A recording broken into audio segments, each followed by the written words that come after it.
Have you ever woken up in the dead of night, feeling your bed shake beneath you?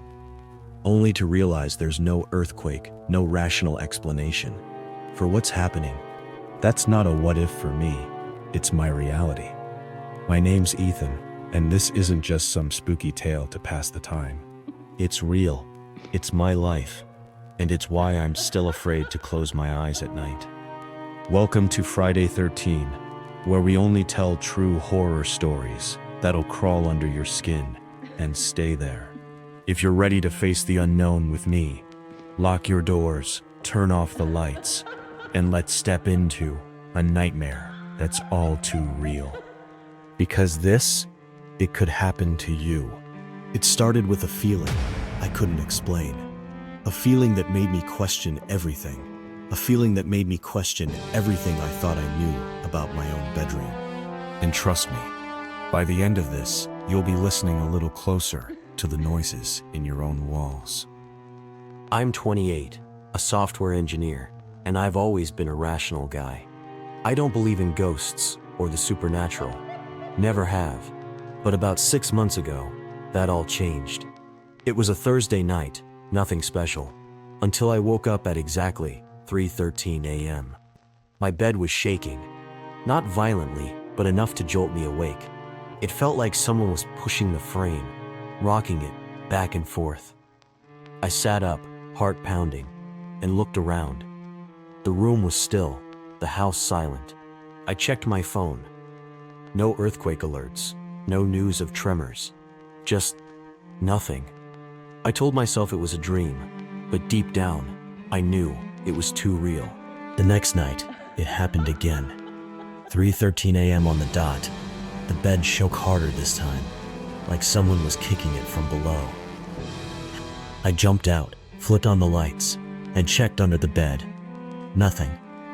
I even went outside to see if a truck had rumbled by, but the street was dead quiet.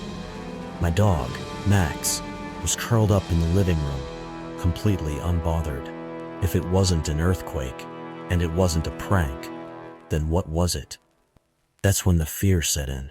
What if something or someone was in my house? After the second night, I couldn't ignore it anymore. I started staying up, waiting for 3:13 a.m. And every time, without fail, the bed would shake. It was always the same. 3 minutes past 3, like clockwork. I tried everything. Moved the bed, checked the floorboards, even had a friend stay over. But when Jake crashed on the couch, he didn't feel a thing.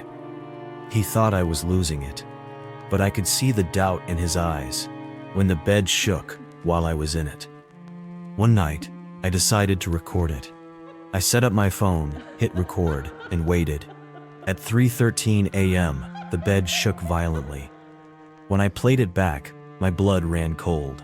The footage showed the bed moving, but there was something else.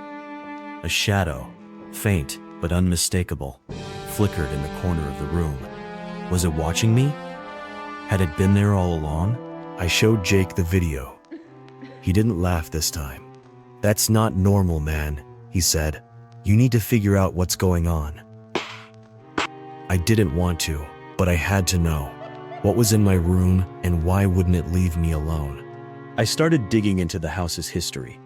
It was built in the 50s, and according to public records, a family named the Carters lived here for decades. But in 1972, something happened. A teenage girl, Mary Carter, died under mysterious circumstances. The articles were vague. Tragic accident, they called it. But when I dug deeper, I found a police report. Mary had been found in the bedroom, my bedroom, with no clear cause of death. The family moved out shortly after, and the house sat empty for years. Was Mary still here? Was she the one shaking my bed? I couldn't shake the feeling that Mary's death was connected to what was happening. I even visited the town historian, Mrs. Jenkins, who'd lived here her whole life. She went pale when I mentioned the house.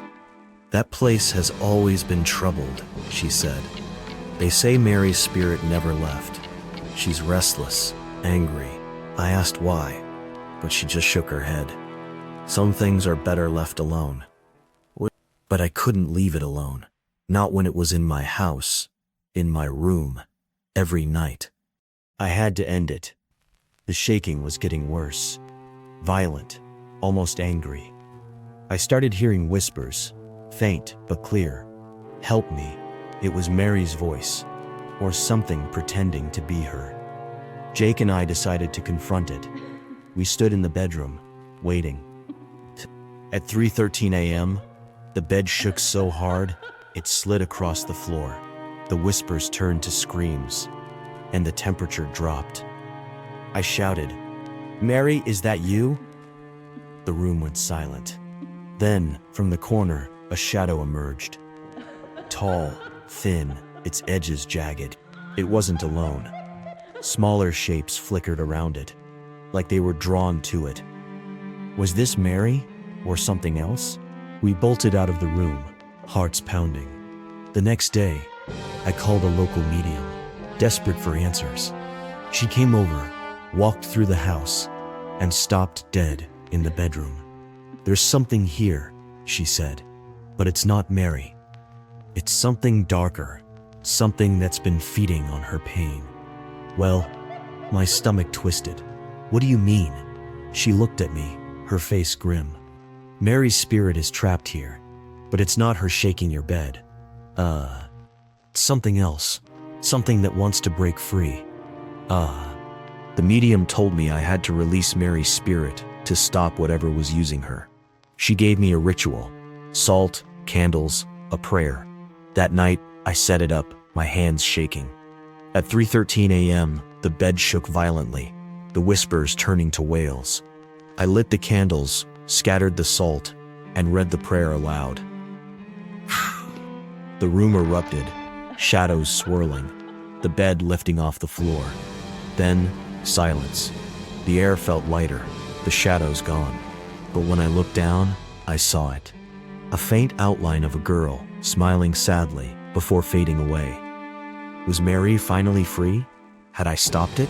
That was a month ago. The shaking stopped, and the whispers are gone. But sometimes, when I walk past the bedroom, I swear I feel eyes on me. Maybe it's still there, waiting for me to let my guard down. So, if you ever feel your bed shake in the dead of night, don't ignore it. It might be trying to tell you something, or warn you. That's my story, and it's as true as the chills running down my spine right now. If you've ever felt something watching you in the dark, or heard a whisper you can't explain, drop it in the comments. I want to know, could it be Mary? Could it be something else? Hit that like button if this kept you up tonight. And subscribe to Friday 13 for more true horrors that'll make you double check your locks. Because out there, in the quiet, something's waiting. Stay vigilant. I'll see you in the shadows.